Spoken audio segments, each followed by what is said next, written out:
I believe you already know that passive voice is formed by using the verb to be followed by past participle of the main verb. A huge amount of money was stolen from our shop today. Passive voice is used when the object is unknown or it's irrelevant to know who's behind the action.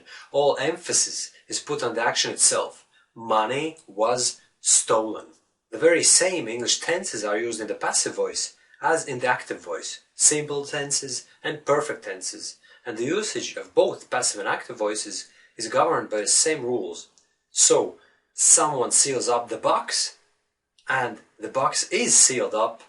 General statements are equivalent expressions in the same way as someone has sealed up the box and the box has been sealed up, describing a finished action. Are. I noticed a long time ago, however, that in conversational English it's not as straightforward as it may seem if you just look at the passive and active tenses comparison table. In real life, I would hear quite often that simple present form in the passive voice, the letter is written, is used instead of the present perfect one, the letter has been written, despite the fact that the proper way of expressing the completeness of the process would be by using the present perfect tense.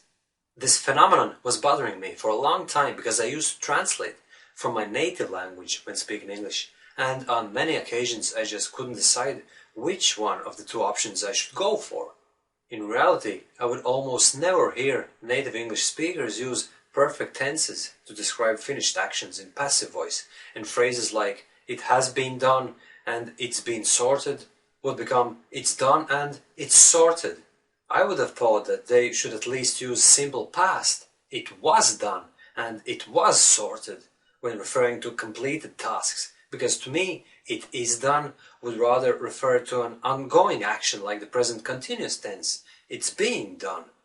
Eventually, I was driven mad by trying to figure out the differences between the two passive voice tenses, simple present and present perfect. Let's take the following simple present passive voice example. The customers are contacted during working hours because our service desk operates from 9 a.m. to 5 p.m. It's a general statement about the fact that customers are normally contacted during a certain time frame, and it can be paraphrased using the active voice in the following way. We contact our customers during working hours, and so on. Now look at the following sentence. All customers who have fallen into arrears are contacted. What should I do next? It's obvious that the action I'm referring to, contacting the customers, is complete, so it kind of calls for a perfect tense. Customers have been contacted, right? Yet, this was exactly the type of spoken English everyone around me kept using, and I just couldn't get my head around it, until I found out about past participles being used as adjectives. Customers are contacted, it appears, isn't really a passive voice grammar construct at all. The word contacted, in this case, is an adjective, and it simply describes the subject, customers. Very simple, yet I kept racking my brains for a long time, trying to figure out why simple present in passive voice, which in fact wasn't passive voice at all, is used instead of perfect present. I just hadn't made a simple connection between other obvious adjectives, such as bored or excited, and the ones that looked like typical past participles, so I always assumed that I must be part of passive voice grammar construct. So for instance, if you say, he is bored, it's the same active voice construct as he is contacted, and there's no need to overcomplicate the matters and see the passive voice where it isn't. Sure, you can say he has been contacted, and it would convey a very similar message. However, both perfect tense in the passive voice and past participle adjective describe a complete action. So in reality, it's not about native English speakers substituting perfect tenses in the passive voice with simple present. It's just that nearly every complete action can be described using an adjective, which is formed by adding an ending ed to a verb, and it's identical to how a past participle of regular English verbs is formed. I would say that native English speakers use past participles as adjectives instead of passive voice, simply for the sake of convenience and simplicity. It's just easier to say the package is wrapped than the package has been wrapped. But why should we really care about what grammar construct is used? Does it really make any difference as far as we can explain ourselves properly in English? I think you know my answer. Of course it's not. I warmly suggest you stop analyzing grammar aspects of the English language when you speak, and you'll find it much easier to communicate with others, and your English fluency will come along big time.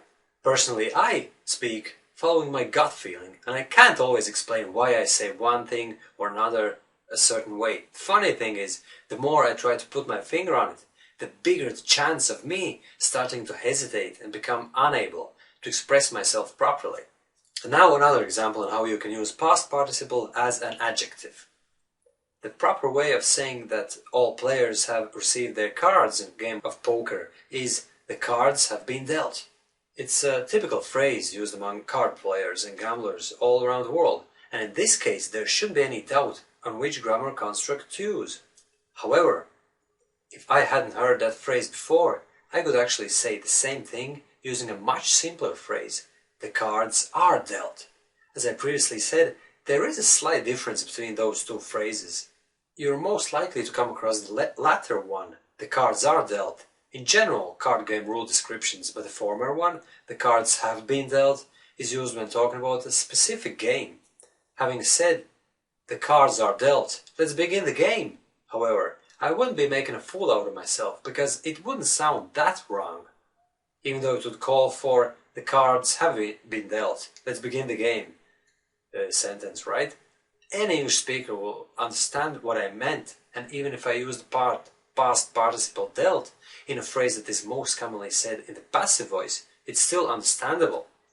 So, if you've been having similar doubts when using the passive voice and you feel overwhelmed whenever you try to implement those perfect tenses in the passive voice, you can rest assured that there's nothing wrong with speaking in a slightly simplified English and using past participles as adjectives. Of course, I don't deny that it's necessary to be familiar with all aspects of the English passive voice because it's an essential part of the English language around us. When writing, you'll probably put more thought into choosing which grammar tense to use, so when emailing an update of the current order status to a manager, you'll probably write, "The order in question has been packed and we're waiting on further instructions in relation to delivery date." When having a real-life conversation, however, you're perfectly fine to say, "The order in question is packed." And, as I stated previously, that's the way all native English speakers are speaking in everyday situations. Okay, my friend, thanks for staying with me, and see you soon again!